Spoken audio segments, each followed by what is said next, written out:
বন্ধুগণ, আজকে নিয়ে আসছে আপনাদেরকে মধুপালের হস্তশিল্পের কারখানায় পুরো বিষয়টি দেখানোর চেষ্টা করতেছি।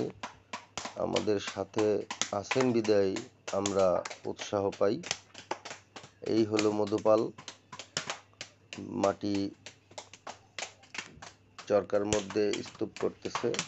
এরপরে এখান থেকে হস্তশিল্পে কাজ শুরু হবে, আপনাদেরকে দেখানোর চেষ্টা করতেছি। আর পেছনে যে দুইজন পেটাইতেছে, এটা হলো শুটকির মটকার নিচের অংশ, আর এই চরকার মধ্যে যেটা তৈরি করা হয় সেটা হলো উপরের অংশ। আপনাদেরকে আমরা পুরো বিষয়টাই দেখানোর চেষ্টা করব।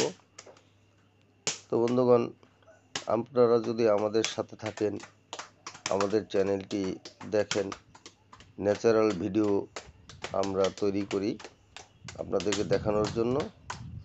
আমাদের চ্যানেলটিকে সাবস্ক্রাইব করে লাইক, শেয়ার, কমেন্ট করে অবশ্যই আমাদের সাথে থাকবেন, এই প্রত্যাশা আমরা রাখি।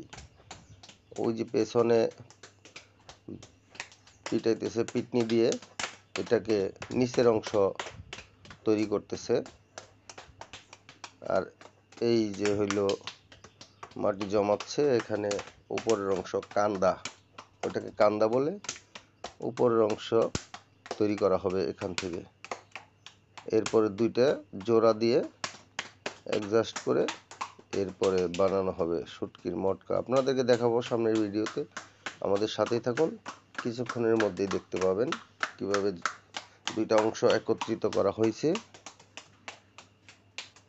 তো বন্ধুগণ, আমরা পরিশ্রম করে চেষ্টা করি আপনাদেরকে সুন্দর কিছু দেখানোর জন্য, ন্যাচারাল। আমাদের এই যে এখনই দেখবেন, এই যে পিটাচ্ছে, এই যে দুইটা অংশ জোড়া দিয়ে শুটকির মটকা তৈরি করা হয়েছে। এই যে দেখেন কিভাবে জোড়া দিছে। এই উপরের এই কান্দার অংশটাই তৈরি করা হয়েছে ওই চরকার মধ্যে, আর ওই পিটাচ্ছে পিটনি দিয়ে তৈরি করা হয়েছে নিচের অংশ। আমাদের চ্যানেলটির সাথেই থাকবেন, আপনাদের সকলের সুস্বাস্থ্য কামনা করি।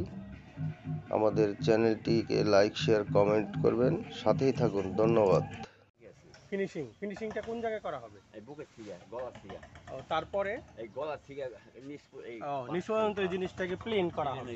হ্যাঁ, মানে মসৃণ করা হবে। আর তারপরে কাজ আরেক শেষ। তারপরে শেষ হয়ে যাবে। তারপরে কিনে নিব। ও, শুকানোর পরে এটা রোদে মানে শুকানোর পরে ঘরে নিয়ে রাখা হবে। ওই ধরনের ধরো, ওই যে শুকানোর পরে ওই যে ওই ঘরে ভরবো। ওই যে বসে। কোণে ঢোকানোর আগে, মানে আগুনে পোড়ানোর আগে কতক্ষণ, কয়দিন রাখা হয়? শুকাইবো এটা, তারপর ওইটা নিয়ে আসতো কি 8 দিন। 8 দিনের মধ্যে